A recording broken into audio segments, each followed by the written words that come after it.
بسم اللہ الرحمن الرحیم الحمد للہ رب العالمین والصلاة والسلام علی سید الانبیاء والمرسلین وعلی آلہ واصحابہ اجمعین اما بعد فاعوذ باللہ من الشیطان الرجیم بسم اللہ الرحمن الرحیم استغفروا ربکم انہ کان غفارا یرسل السماء علیکم مدرارا آمنت باللہ صدق اللہ العظیم قال اللہ تبارک و تعالی فی شان حبیبہ مخبرا وامرا ان اللہ وملائکتہ یصلون علی النبی یا ایہا الذین آمنوا صلوا علیہ وسلموا تسلیما اللہم صلی علی سیدنا و مولانا محمد مفتاح الخیر والاسرار ومغلاق الشر والظلمات وآلہ وبارک وسلم۔ میرے نہایتی واجب الاحترام دوستوں، بزرگوں، نوجوان ساتھیوں اور نہایتی سامعین اور ناظرین، آپ دیکھ رہے ہیں ہمارا یوٹیوب چینل النور ٹی وی۔ تو آج ہماری ویڈیو کے اندر جو موضوع ہے وہ ہے استغفار کی برکت کے حوالے سے، کہ استغفار کی کتنی برکت ہے، اللہ تبارک و تعالیٰ سے بخشش طلب کرنا، اللہ تبارک و تعالیٰ سے معافی مانگنا، اس کی کتنی اہمیت ہے اور کتنی فضیلت ہے۔ اس حوالے سے آج ہم آپ سے مخاطب ہیں۔ اللہ پاک کی بارگاہ میں دعا ہے، اللہ تبارک و تعالی ہمیں سمجھنے اور عمل کرنے کی توفیق عطا فرمائے۔ تو میرے دوستو، بزرگوں،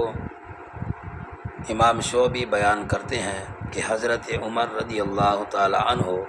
لوگوں کو نماز استسقاء پڑھانے کی غرض سے نکلے تو آپ رضی اللہ تعالی عنہ نے استغفار کرنے کے اوپر اور کچھ زیادہ نہ کیا، یعنی آپ نے صرف استغفار ہی کی، بخشش طلب کی،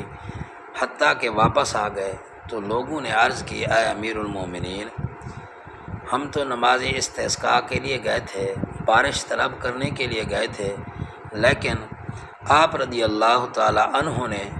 بارش کی طلب کے لیے دعا نہیں کی۔ تو آپ رضی اللہ تعالی عنہ نے فرمایا کہ میں نے حاجت برآری کے ان آلات سے بارش کو طلب کیا جن سے بارش ہوتی ہے۔ تو آپ رضی اللہ تعالی عنہ نے پھر یہ آیت مبارکہ پڑھی کہ استغفروا ربکم انہ کان غفارا یرسل السماء علیکم مدرارا، کہ تم اپنے رب سے معافی مانگو، بے شک وہ بہت زیادہ معاف فرمانے والا ہے، وہ تم پر موسلا دھار بارش نازل فرمائے گا۔ تو اس آیت مبارکہ کے اندر ہے کہ اگر بندے اللہ تبارک و تعالیٰ سے استغفار کریں، بخشش طلب کریں، تو اس کے بدلے میں اللہ تبارک و تعالیٰ ان کو رحمت کی بارش عطا فرمائے گا۔ تو میرے دوستوں، بزرگوں، انسان چاہتا ہے کہ آخرت کے اجر اور ثواب کے علاوہ اس کو دنیا میں بھی آرام اور راحت نصیب ہو۔ اس لیے اللہ تبارک و تعالیٰ نے ان آیات مبارکہ کے اندر فرمایا کہ اللہ تعالیٰ سے جب تم معافی طلب کرو گے تو تمہیں معافی بھی ملے گی، دنیا کی راحت بھی نصیب ہوگی، استغفار کرنے سے بارش بھی ہوگی، مال و دولت اعلی اولاد میں بھی اضافہ ہوگا، اور کھیتوں اور باغات کی پیداوار میں بھی اضافہ ہوگا، اور تمہارے لیے دریا بھی رواں دواں ہو جائیں گے۔ خلاصہ یہ ہے کہ دنیا کے اندر تمام بنیادی اور اصولی نعمتیں استغفار کرنے سے حاصل ہوتی ہیں۔ یعنی اگر ہم چاہتے ہیں کہ اللہ تبارک و تعالی ہمیں یہ تمام چیزیں نصیب فرمائے، راحت بھی ہو، سکون بھی ہو، رحمت کی بارش بھی نصیب ہو، اعلی اولاد میں بھی اضافہ ہو، رزق میں بھی اضافہ ہو، تو اللہ تبارک و تعالی کی بارگاہ میں ہمیں استغفار کرنا چاہیے۔ تو ہمیں چاہیے کہ ہم کثرت کے ساتھ استغفار کریں تاکہ ہماری ہر حاجت اللہ تبارک و تعالی پوری فرمائے۔ حضرت سیدنا زبیر رضی اللہ تعالی عنہ بیان کرتے ہیں کہ نبی کریم صلی اللہ علیہ وسلم نے فرمایا جس بندے کو یہ پسند ہو کہ اس کا صحیفہ اعمال اس کو خوش کر دے تو وہ بہت زیادہ استغفار کرے، اللہ تبارک و تعالیٰ کی بارگاہ میں بخشش طلب کرے۔ تو میرے دوستو بزرگوں، آپ نے دیکھا اور سنا کہ اللہ تبارک و تعالیٰ کے محبوب کا فرمان اور اللہ تبارک و تعالیٰ کا فرمان کہ ہم جب استغفار کریں گے، بخشش طلب کریں گے تو اللہ تبارک و تعالیٰ اپنی برکتیں اور رحمتیں ہمیں نصیب فرمائیں گے۔ تو اللہ پاک کی بارگاہ کے اندر دعا ہے اللہ تبارک و تعالیٰ ہمیں کثرت کے ساتھ استغفار کرنے کی توفیق عطا فرمائے، کیونکہ آج ہر بندے کا یہی مسئلہ ہے اور ہر انسان پریشان ہے اور ہر کوئی اس پریشانی میں مبتلا ہے کہ آمدن بھی زیادہ ہے لیکن ہماری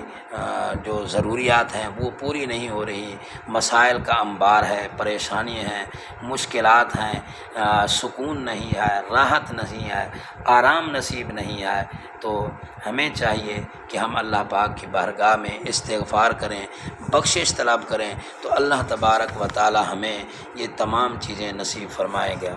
میرے دوستو، ایک حضرت سیدنا امام حسن رضی اللہ تعالی عنہ کے بارے میں آتا ہے کہ ایک مرتبہ آپ رضی اللہ تعالی عنہ حضرت امیر معاویہ رضی اللہ تعالی عنہ کے پاس تشریف لے گئے تو آپ رضی اللہ تعالی عنہ سے حضرت امیر معاویہ رضی اللہ تعالی عنہ کے ایک ملازم نے کہا کہ میں مالدار آدمی ہوں مگر میرے ہاں کوئی اولاد نہیں ہے، مجھے کوئی ایسی چیز بتائیے جس سے اللہ عز و جل مجھے اولاد دے دے۔ تو آپ رضی اللہ تعالی عنہ نے فرمایا استغفار پڑھا کرو۔ اس نے استغفار کی، حتیٰ کہ اتنے تک استغفار کے اندر کثرت کی کہ روزانہ 700 مرتبہ استغفار پڑھنے لگا۔ اس کی برکت سے اللہ تبارک و تعالی نے اس کو 10 بیٹے عطا فرمائے۔ جب یہ بات حضرت امیر معاویہ رضی اللہ تعالی عنہ کو معلوم ہوئی تو انہوں نے اس شخص سے فرمایا کہ تو نے حضرت امام حسن رضی اللہ تعالی عنہ سے یہ کیوں نہ پوچھا کہ یہ عمل آپ نے کہاں سے دریافت فرمایا، کہاں سے آپ کو ملا؟ دوسری مرتبہ جب اس شخص نے حضرت امام حسن رضی اللہ تعالی عنہ سے ملاقات ہوئی، اس کو ملاقات کا شرف نصیب ہوا تو اس نے یہ دریافت فرمایا کیا کہ حضرت امام حسن رضی اللہ تعالی عنہ کی بارگاہ میں عرض کی کہ حضرت آپ کو یہ کہاں سے مسئلہ دریافت ہوا؟ تو آپ رضی اللہ تعالی عنہ نے فرمایا تو نے حضرت ہود علیہ السلام کا قول نہیں سنا جو انہوں نے فرمایا یزدکم قوتاً الی قوتکم، اللہ تعالیٰ تمہاری قوت کے ساتھ مزید قوت زیادہ کرے گا۔ اور حضرت نوح علیہ السلام کا یہ ارشاد نہیں سنا وَيُمْدِدْكُمْ بِأَمْوَالٍ وَبَنِينَ، اللہ تعالیٰ مال اور بیٹوں سے تمہاری مدد کرے گا۔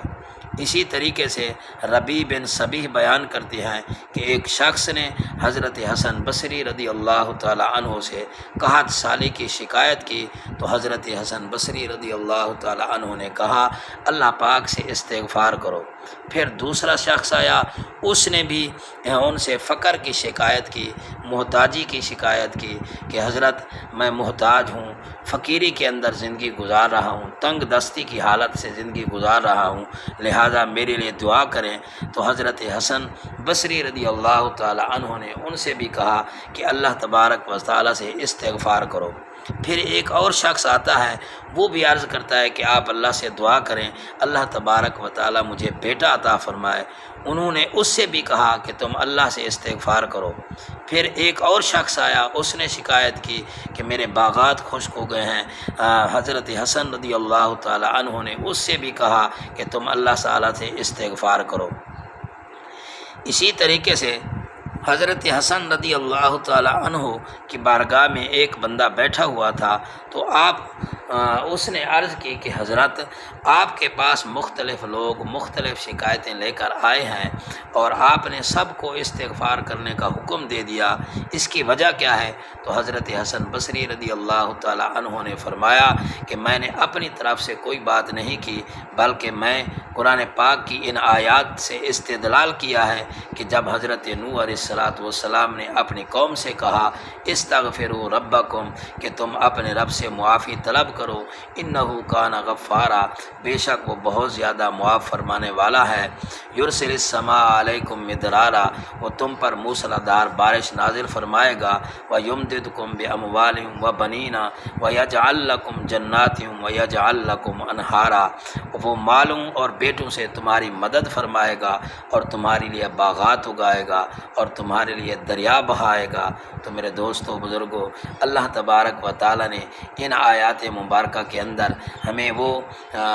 نسخہ نصیب فرمایا، عطا فرمایا ہے کہ اگر ہم اتنی پریشانیوں میں مبتلا ہیں تو ہمیں چاہیے ہم کثرت کے ساتھ استغفار کریں، اپنے گناہوں کی معافی مانگیں، تو اللہ تبارک و تعالیٰ ان کی برکت سے ہمیں وہ تمام نعمتیں جو ہمیں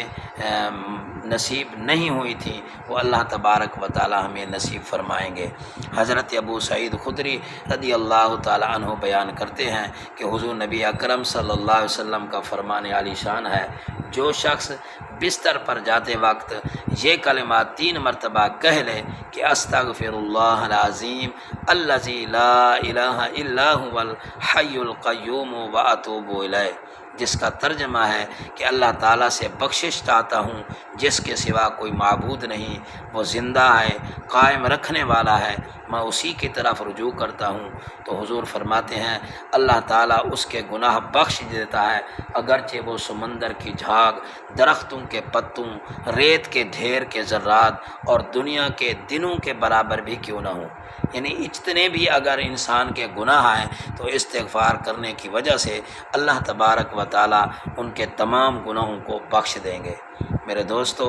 استغفار کے بارے میں حضرت سیدنا علی المرتضیٰ رضی اللہ تعالیٰ عنہ کا فرمان ہے،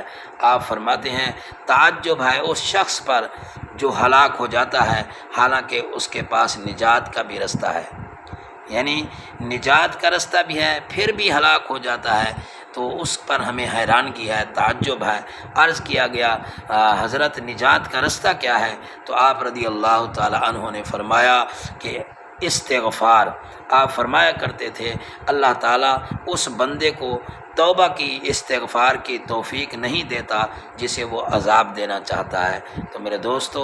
اللہ تبارک و تعالیٰ کی پاک بارگاہ کے اندر دعا ہے اللہ تبارک و تعالیٰ ہمیں استغفار کرنے کی توفیق نصیب فرماوے تاکہ ہمیں استغفار کی وجہ سے وہ تمام برکتیں اور رحمتیں نصیب ہوں۔ دعا ہے اللہ تبارک و تعالیٰ ہم سب کو سمجھنے اور عمل کرنے کی توفیق عطا فرمائے، آمین ثم آمین۔